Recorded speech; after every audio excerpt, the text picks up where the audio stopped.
The magic you're looking for is in the will of trying and not giving up. The love of your dream is in your heart. One day you'll look back on your life and appreciate the struggle and have nothing but gratitude for everything that happened along the way. And you come to recognize that in return, you're given the chance to earn the greatest edge of all, and one that can never be taken away.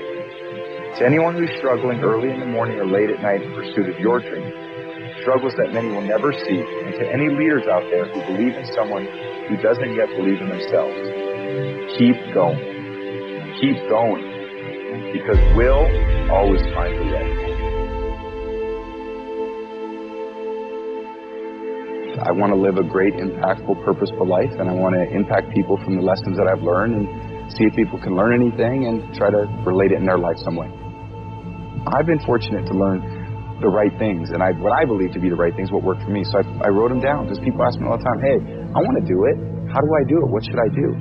And I said, okay, well, let me think about it. And, let me articulate it in a way that, people can understand. I wasn't blessed with a lot of things that they wrote about. They want someone tall. They want someone fast. They want someone strong. They want someone that can, have all these physical traits. But I didn't have all those physical traits at the time. So I had to work to develop other traits, leadership, perseverance, determination, work ethic, discipline. And then you get to be a professional athlete, and everyone's really talented. Well, what other skills have you developed? You can't just rely anymore on being the most gifted, being the most talented. What other things have you been able to develop? And I was fortunate to be in very competitive environments. I'm not going to bring the typical, what you're looking for, but if you give me time to develop, I can develop into something that could, be a great leader of a team and be very disciplined and set the tone and, great work ethic. And those are things that I enjoyed then, and I still enjoy those things now. I'm an athlete. I depend wholly on my body. My body is my asset. I can't go out there on the field and eat, fast food and expect it to perform.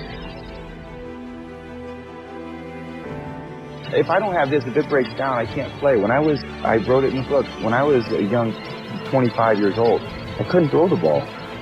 I had a terrible diet when I was a kid, the worst diet, and probably all the way through I was 25. And then I was like, okay, well, this isn't working out well.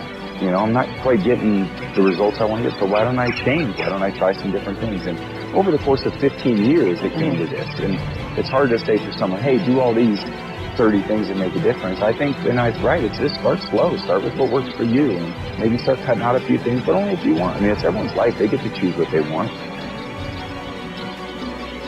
It's up to people to determine what they want to achieve. I do have a purpose of wanting to use all the things that I've learned over a long period of time, at the highest athletic level, to teach other people what may work for them in their life so they could do the things they want to do. I just had in my mind like, oh, cool, I went to school and I want to play pro football and I'm going to get picked, and of course I'm going to play. You crazy? Why would you not think that I'm going to be able to do that? And everyone else was like, you should really think about another job, or you should put together a resume. And I was like, why would I put together a resume? I'm going to go play professional football. I want to be the best I can be. I know when I go out there, it's not to compare myself to this guy or that guy. Everyone's good. Everyone plays good. I still feel like there's still more to be accomplished. I was practicing the last 2 days, working on my technique, on my fundamentals, on all the things with my training. That I still feel like I can be better. Be a percentage better.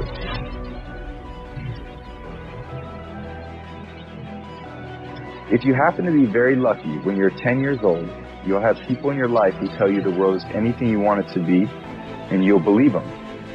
And those people will never put limits on your abilities. In return, no matter the circumstances, you always strive best and you never give up, because that's what you do when you're chasing your dream. If you're lucky, you'll have family, teammates, coaches, mentors, and trainers along the way to help you when you lose faith in yourself. And they'll give you the strength to carry on. If you're lucky, you may get picked last. You may ride the bench, and many times the team may move on without you. And you come to recognize that in return, you're given the chance to earn the greatest edge of all, and one that can never be taken away. Will, heart.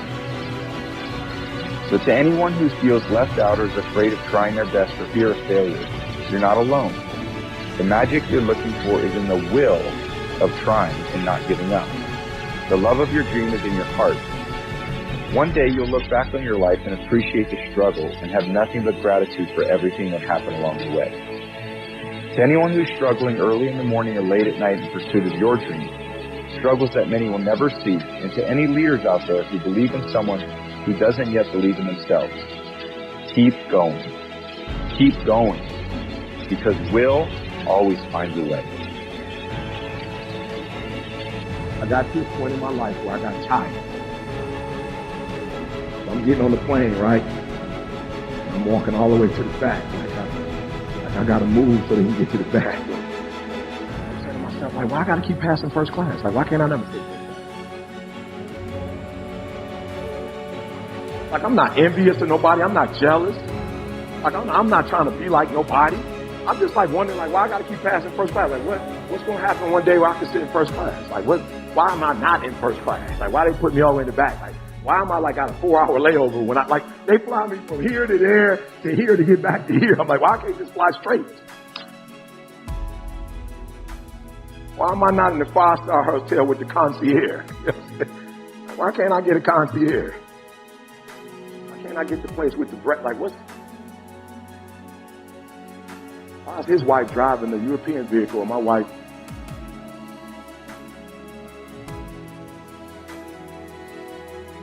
I got tired. I said, one day I'm going to fly first class. Let me tell y'all something. I ain't even like into that like y'all think, right? But I just love when my whole family, we all sitting in first class. And where I come from, we don't fly first class. Now my whole family flying first. They like, this is the premiere. You might be into that. I'm like, no, we in this section. I'm not like caught up into that kind of stuff. I'm grateful that my wife can finally sit in first class and get a meal. My children are in first class and this is not a standard. I'm grateful that my son is going to college and he doesn't have to take out a loan. I got tired. I got tired of being like giving 70 and 80% and not living the way I wanted to live. And this guy got tired. He started crying. He's like, yo, Shaq is winning. I see the Spurs winning. I see Chauncey Billups with his new team. I see other people winning and I'm not winning. And I want to be a winner. And I'm tired. And I got tired, y'all. So I did something about it. I woke up every day and started grinding. I was tired. I was tired looking at my wife. My wife was looking at homes. She looked at a home that was like $50 million. Like, what you looking at a $50 million house for? She like, goals. I'm like, what kind of goals? She's like, you're going to have to work a little harder.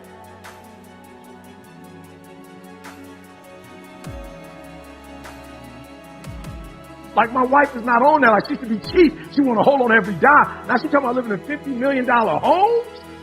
What happened? I started giving 120. And so my wife started giving 120. She got on that new drug and she changed her diet. And now we working out every day. And it's a whole new swag.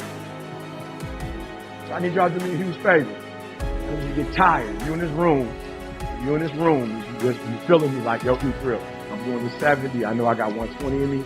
I'm doing the 80 as a real estate. Like, for real, you in real estate, right? And you looking at other people like, why they getting those checks? And like, you think they're human just like, real. Do you know what bothered me the most? Is that there were humans that were doing this. For real, that's what bothered me the most. What bothered me the most was like, yo, I'm walking past first class. It wasn't robots in first class. There were other humans in first class. I'm like, they human beings in first class like me.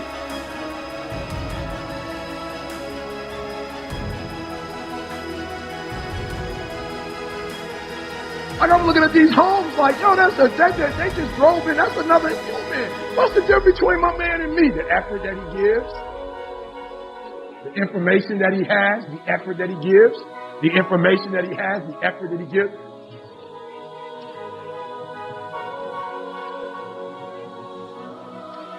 Yep, and what I discovered, I'm going to get off of this. What I discovered was that you don't have to be born in a certain neighborhood. You don't have to be born in a certain family. You don't have to have a certain socio-economic status. It only takes one thing to get what you see other people have that you want, and it's called effort.